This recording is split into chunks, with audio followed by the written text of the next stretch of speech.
Hi everyone, hope you're all doing good. Okay, so this is the fourth round draw for the 28th edition of the Tapology Lucky Bastard game. Now for this round, we have nine people left in it, which is the same as the round before, because amazingly nobody got eliminated at all in the third round. So all nine of you are going to be back in it again today, but you're actually going to be joined by a tenth person. I'll explain that in just a moment or so. But first, let us remind ourselves who those original nine have made it through are. They are Baron von Rattus, Bellatrix, Captain Quebec, KK Kombu, Rigno, Shat, me, Stephen Terry, Troz, and ex-con Chris. Now, so what I was going to say about the another person coming back into this, because it was Easter, we thought was well, it was more of an idea that was a variant of it. That I think it was Costradamus came up with about. I think his original idea was to just randomly eliminate someone or something along those lines. No, randomly put someone through, but instead, we've changed it to bringing one of the old people that have been eliminated back into the game, if that makes sense. So basically, of the people who have already been eliminated, one of you will get a second chance. We're going to bring you back from the dead. Because obviously it was Easter last weekend, celebrating Jesus Christ who rose from the dead, or well, not literally rose from the dead, but his soul ascended into heaven rather. But I mean, I think that still constitutes being dead to some degree. But there's probably someone else that knows more about religion here that can clear it up. But either way, we're going to use that as an excuse to try and bring one of you guys back. And this won't be a thing that happens every single week, obviously, because the game would never end otherwise. But maybe for other just as an occasional treat for other things like maybe Halloween or the Mexican Day of the Dead or some other occasion where it calls for someone to be brought back from the dead. I don't know. We'll just sort of work it out as we go along, really.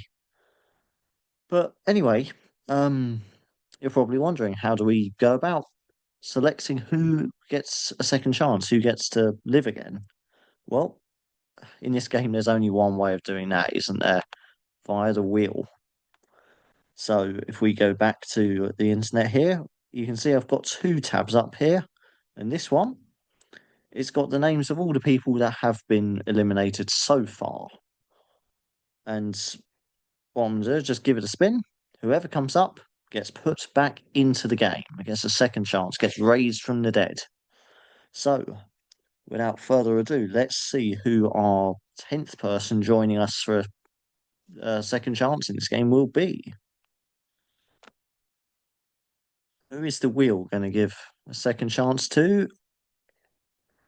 He's giving it to Cool Hand Puke. Cool Hand Puke is the player who gets a second chance. So, if we go back to the Excel sheet, this is going to be the ritual bringing back of Cool Hand Puke, raising him from the dead. There we go, just change his red bar to the green one to bring him back to life. Same for this blue one. Let's put this back in the blue to put him back into contention in the game. That's the text one. I'm an idiot. That's the wrong one. And let's eliminate Ronaldo Rodriguez, who was the guy that originally knocked Cool Hand Puke out of the game. I mean, it's always a tragedy to see somebody get eliminated from the game, but it's especially a tragedy when they get eliminated by Ronaldo Rodriguez.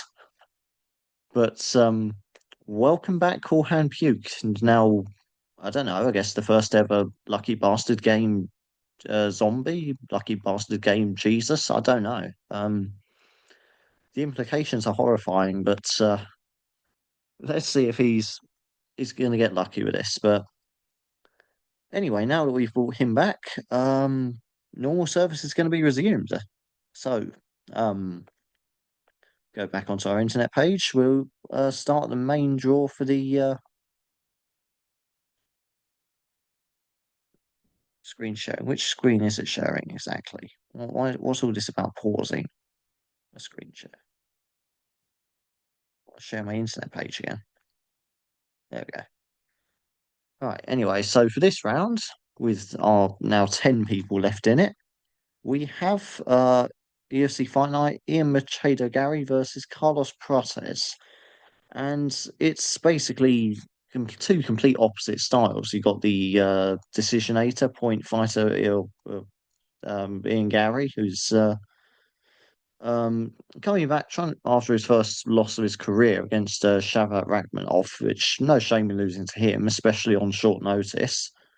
Against Carlos Prates, the knockout artist, who got 4 KOs in the UFC last year.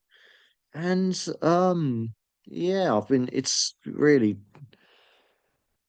There's only two outcomes here. It's either Gary wins by decision or Prates wins by knockouts. There's only two outcomes to this, and personally, I'm inclined to believe it's going to be Gary winning by decisions, simply because the strength of his opponents have been of a much better caliber than Prates has. Um, even the loss against Shavkat Rakhmonov again, it's he's one of the scariest guys at welterweight, and let's be honest, a lot of the top welterweights have ducked him. So for him to take that fight on short notice and only lose the decision, not even get finished, bearing in mind Rakhmonov finishes a lot of his opponents. The fact that Gary didn't get finished, that says a lot. So I'm going with Gary for a decision here. Anyway, let's start with the actual draw. The normal service resumed from here on in, and we're gonna have a look, see who. Hang on, where the hell are we even at with this now? I've completely lost the plot here. Anyway, yes, we start with Baron von Rattus. Uh, shouldn't have had a cheeky drink or two either before doing this. That's never helps, does it? But Baron von Rattus is the first to learn his fate at the hands of the wheel. Let's see who he'll be paired with. And Baron von Rattus gets paired with Joseline Edwards. Joseline Edwards there for Baron von Rattus, which I think that's quite a good pick. First on the cards, up against Chelsea Chandler, or Cinderella Chandler, as I like to call her. So I shouldn't make jokes about it. There's a few fights ago now, and one freaking moment when she just ran away from, was it Norma Demott, was it, that she ran away from? But but no, I seriously, I do enjoy watching her fights, but Joseline Edwards is on another level at the moment, just a level above Chelsea Chandler. Um, so Edwards has recently managed to get a submission win, and that was significant for her because that's broken her. She was on a bit of a losing streak, 2 fight losing streak, where until then, so she needed that win to turn a corner, and yeah, I can't see why she can't make it 2 on the bounce to recover against Chelsea Chandler. Um, yeah, it's just when you look at it, everything is just in Edwards' favour here. The experience, skill level. Um, yeah, I can't honestly see any realistic way Chelsea Chandler wins. Um, not based on their last performances anyway. So I think Baron Morata should be quite happy with that one. I think we can expect to see him in the 5th round. Okay, Bellatrix next to face the wheel. Let's see who the wheel's gonna get in store for Bellatrix. And Bellatrix gets drawn with Timmy Kuamba. Timmy Kuamba for Bellatrix. And again, the fight immediately following this one. He's up against Roberto Romero. He's Kuamba's not had the best start to the UFC, gone 2 and 0 or 0-2 rather. Both decision losses, but so it's not like he's getting completely destroyed. He's just not And one of them, I believe, was a split decision as well. So he's not getting completely outclassed, but he's not got off to the best of starts. It's just maybe he's at UFC level, maybe not quite yet. But as for Roberto Romero, he's in a similar sort of position because he lost his UFC debut. So we've got two fighters looking for their first ever UFC win here. One being 0-1, one being 0-2. Um, it's it's a close fight. Um,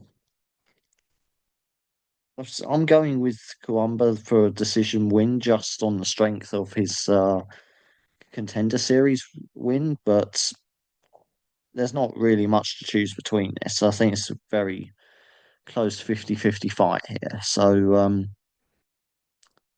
could be better, could be worse. Captain Quebec next to take on the wheel. Let's see who he gets drawn with.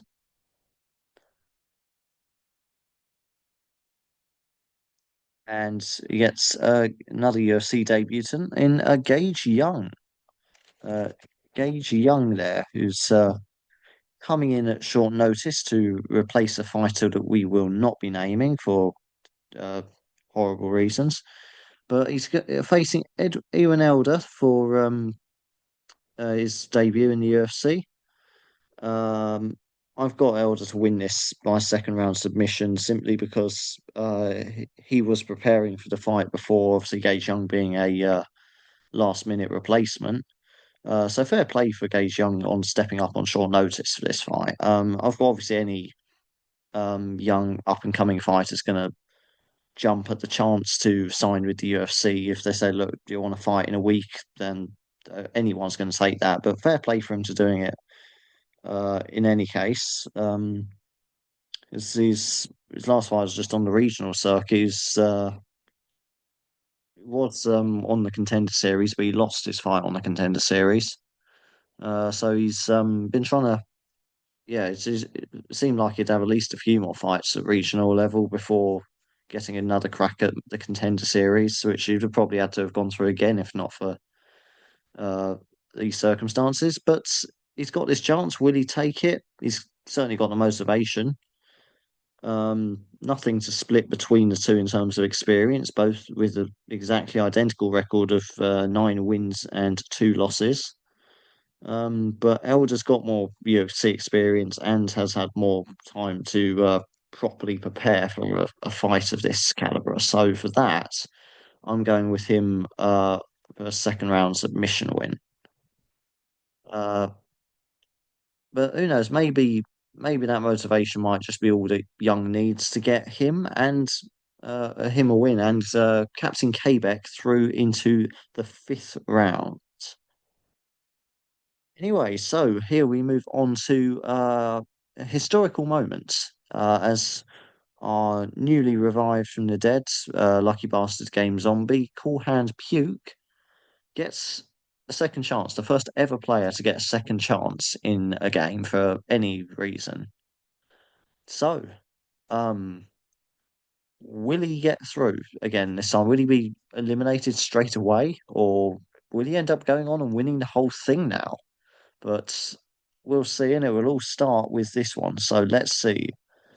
The wheel's been kind to him already by bringing him back into the game. Will the wheel, uh, is the wheel just fucking with you and going to give you a really shit fighter now, or is it going to actually give you a chance? Let's see who Cool Hand Puke is drawn with.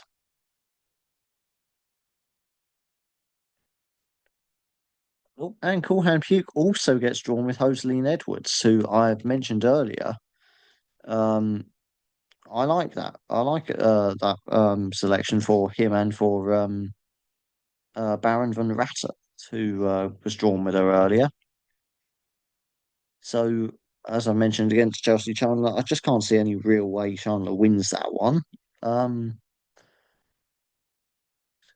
so yeah, not really much else I can really add to that one, other than that I think the wheel has been very kind to you, not only bringing you back into the game, but actually giving you a very good chance of getting through to another round.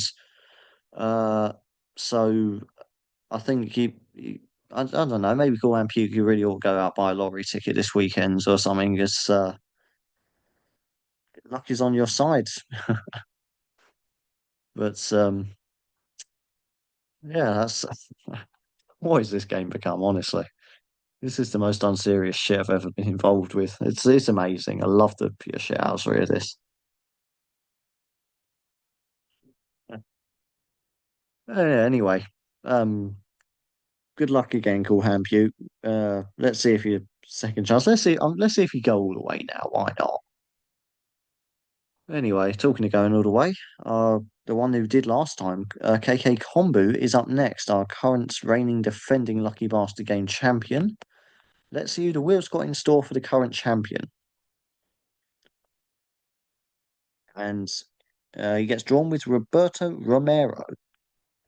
Roberto Romero there for KK Kombu, that's right. Um, yeah, obviously puts him directly against Jimmy Kawamba and in turn Bellatrix. Uh, so obviously, as I mentioned, they're both in a similar position, both looking for their first win in the promotion. Um, but simply because of Kawamba's Contender Series win and the fact that he's had a couple of fights now in the UFC. He's literally got one fight with UFC experience, but I suppose when you've only had about 10, 11, 12 fights in your entire career, another one with the promotion would make a world of difference. But as I said, when Bellatrix got involved in that fight, well, I mean, obviously not directly. I mean, obviously she's not going to be jumping into the cage tomorrow and smashing everyone up. But she might do. I don't know. But but yeah, no. What I meant by that was being drawn with a fighter in the fight. But 50-51, and we've got someone on either side of the coin now. Okay, so we move on to Rigno. Let's see who the wheels got in store for Rigno. And Rigno gets Malcolm Wellmaker. Malcolm Wellmaker for Rigno. Never ever come across that surname before. Wellmaker. Interesting.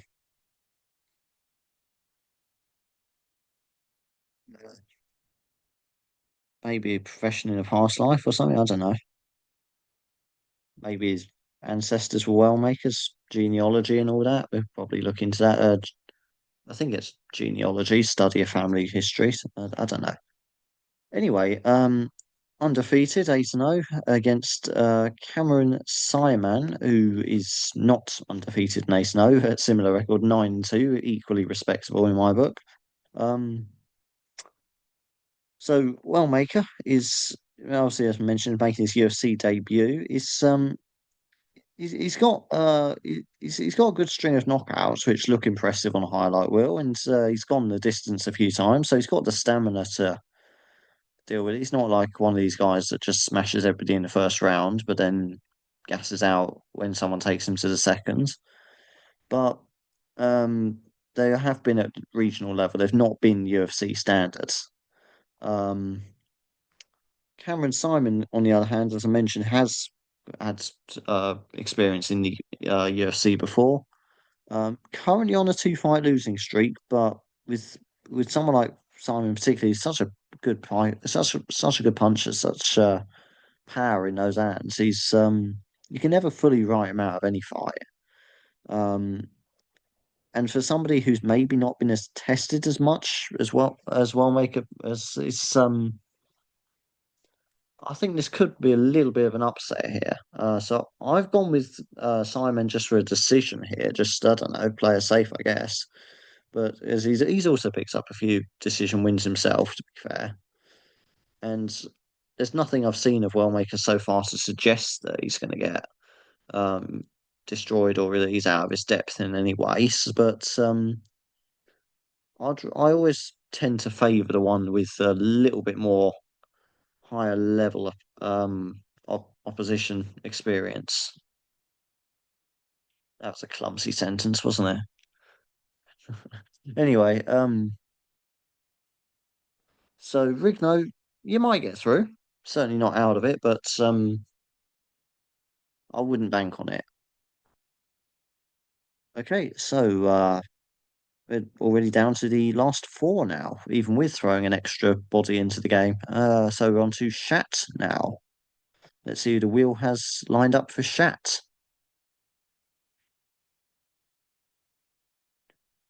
And Shat gets drawn one of the main eventers, Carlos Prates. Carlos Prates there for Shat. And obviously, as I mentioned, the main event slot against Ian Machado Gary, who's coming off that very respectable loss against Shavkat Rakhmonov. Um, Obviously, his path to victory is to try and find that knockout shot, and he has a lot of time to do it. Obviously, being a five rounder, main event time now, so he's got more opportunity to potentially find that. It'll be interesting to see how his power translates against someone who's got the wrestling credentials of Ian Gary, who can just hold you against the fence, and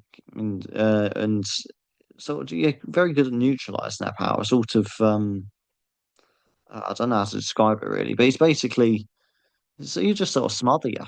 That's the only way to put it. And if Prates doesn't have that range, doesn't have that room to move about, get the shots off, then I can see Gary, who's been criticised in the past for boring fights, and okay, there have been a little bit of times, but it's effective. Can't deny that it's working for him, and I think that might actually be the perfect style to neutralise somebody who's as explosive as Prates.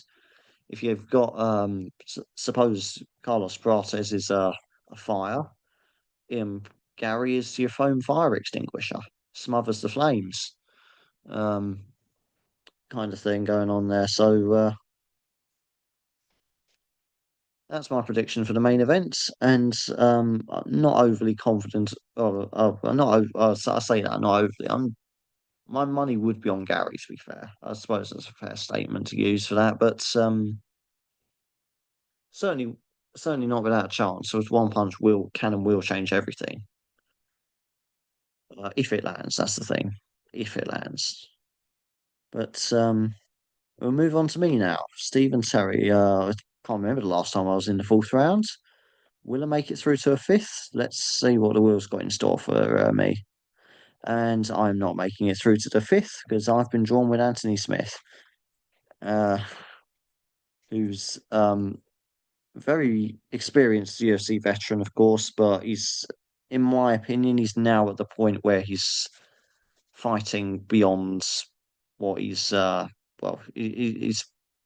to be fair, I thought he was past his prime before the Victor Petrino fight. To be fair, so maybe what I don't know. Um, but obviously, since that fight, he's gone and lost twice more. Uh, and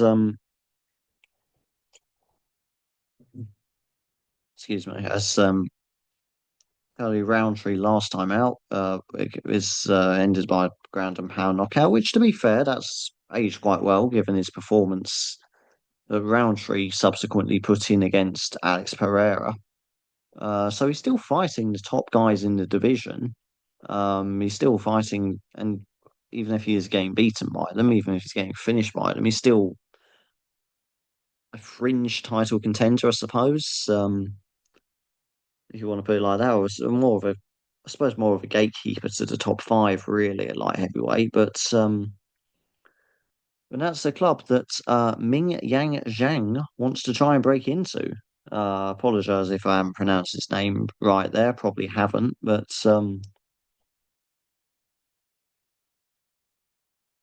as mentioned, Anthony Smith being experienced, and he, of course, he is. He's got over 50 bloody fights in his career, 37 wins, 21 losses. But Miang Zhang's not short on experience either. 18 wins, 6 losses. Um, he's new to the promotion, though, only 2-0 in the UFC. Both have been by knockout. Um, came to the UFC through the Road to UFC little tournament TV series they did. And again, it was a similar story there, knockouts. And from what I gather of his regional wins, it's the same thing as well, a knockout artist, which in itself does have its limitations as a style. But against someone like Anthony Smith, who's not getting any younger, um, it's to be fair, I was surprised he's only 36. I genuinely thought he was older than that.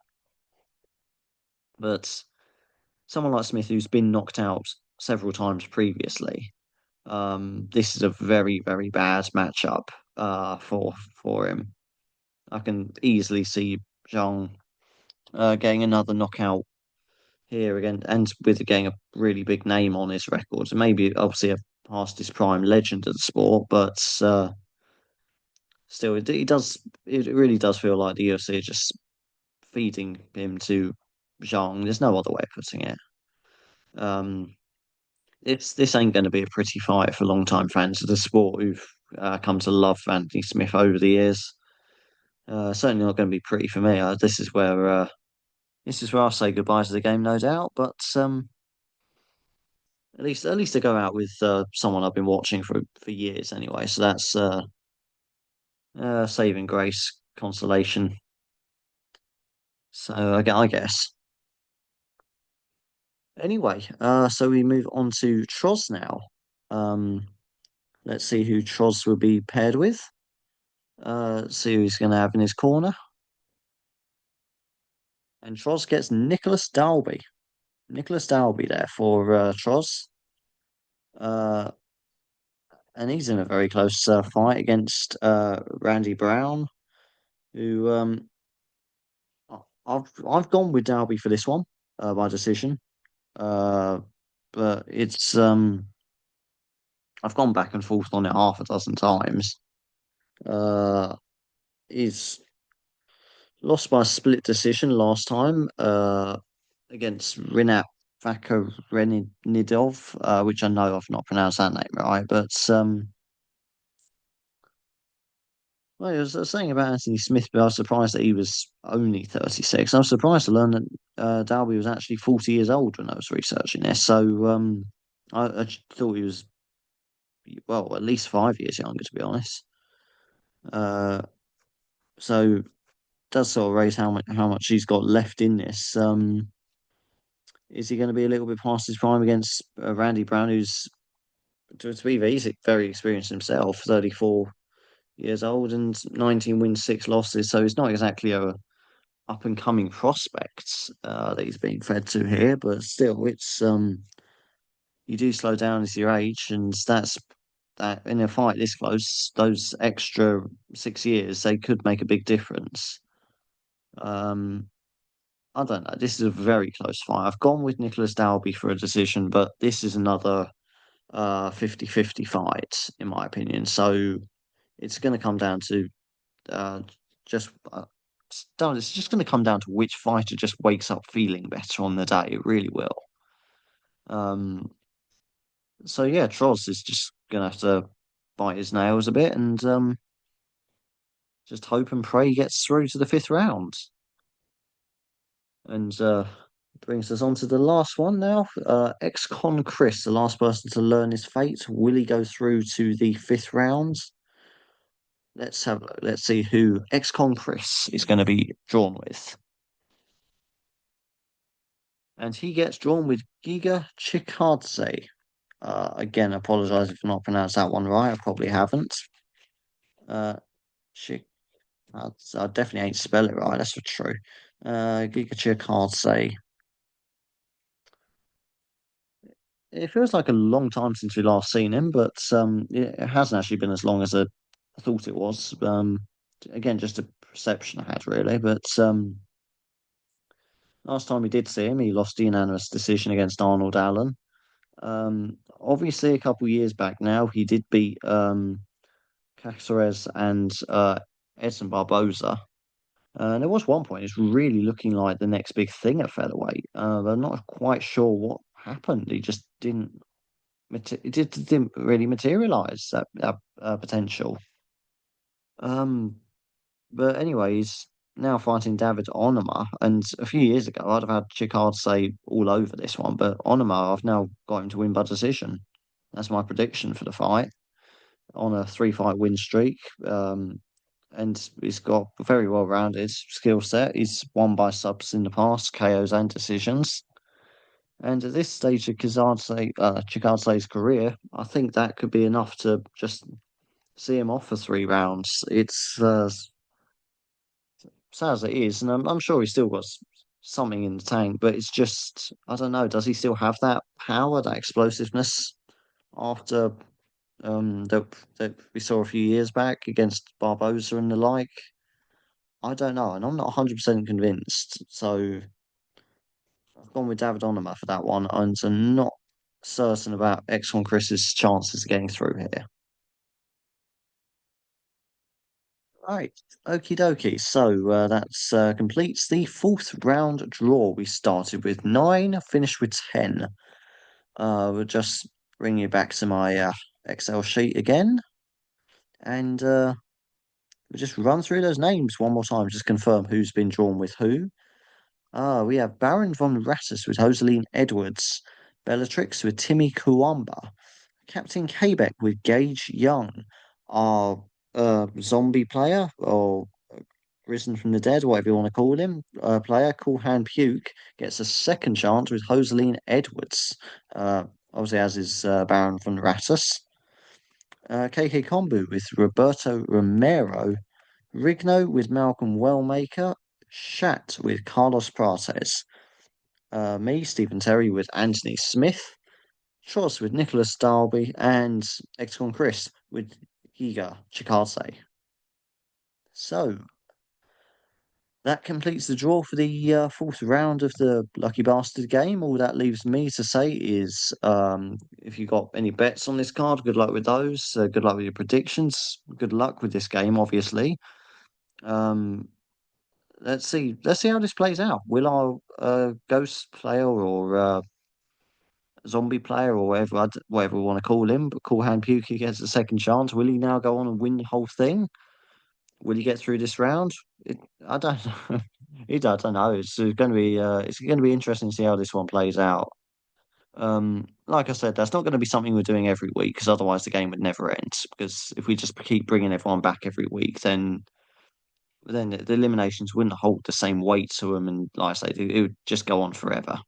And people that do get eliminated would just be sitting out the game forever, so that wouldn't be fair on them. But as an occasional little tool to add a little bit more fuckery to this universe, it's quite a useful one. But so let me know what you guys think of it. Obviously, we took a vote on it. You guys all voted 14-4 in favour of trying it out. If it turns out to be a complete disaster, well, okay, this could just be a little footnote in Lucky Bastard game history. If you do like it, yeah, okay, we'll bring it back for the Mexican Day of the Dead or Halloween or other things like that. If they've got any other obscure international holidays about death, I don't know. But yeah, that's it's an experiment. It'll see how it works out. But yeah, all I'm going to say is just good luck to everyone, and uh, yeah, until next week. So long for now.